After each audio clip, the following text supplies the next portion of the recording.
ದೇವರ ವಾಕ್ಯದಲ್ಲಿ ನೋಡ್ತೇವೆ, ಯೇಸು ಸ್ವಾಮಿ 5 ರೊಟ್ಟಿ 2 ಮೀನನ್ನ 5,000 ಜನರು ಊಟ ಮಾಡುವಂತೆ ಆತನ ಅದ್ಭುತ ಕಾರ್ಯವನ್ನು ಮಾಡಿದನ ಪ್ರಿಯರೇ.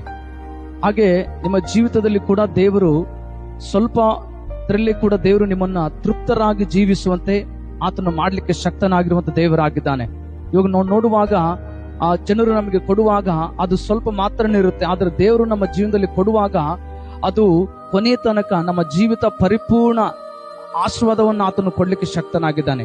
ನಮ್ಮ ಜೀವನದಲ್ಲಿ ಅದು ಸಮೃದ್ಧಿಯಾಗಿರ್ಲಿಕ್ಕೆ ಸಾಧ್ಯವಾಗಿರುತ್ತೆ. ಹಾಗೆ ಖಂಡಿತವಾಗ್ಲೂ ದೇವರು ವಾಕ್ಯದಲ್ಲಿ ನೋಡ್ತೇವೆ, ಆ 5 ರೊಟ್ಟಿ 2 ಮೀನನ್ನ 5,000 ಜನರು ಊಟ ಮಾಡಿದ್ರು ಮತ್ತು 12 ಪುಟ್ಟಿಗಳನ್ನ ಅವರು ಉಳಿಸ್ಕೊಂಡಿರೋ ವಾಕ್ಯದಲ್ಲಿ ನೋಡ್ತೇವೆ. ಹಾಗೆ ದೇವರು ನಿಮ್ಮ ಜೀವನದಲ್ಲಿ ಆಶೀರ್ವಾದ ಮಾಡೋದಾದ್ರೆ ಅದು ಸಮೃದ್ಧಿಯಾಗಿರುತ್ತದೆ.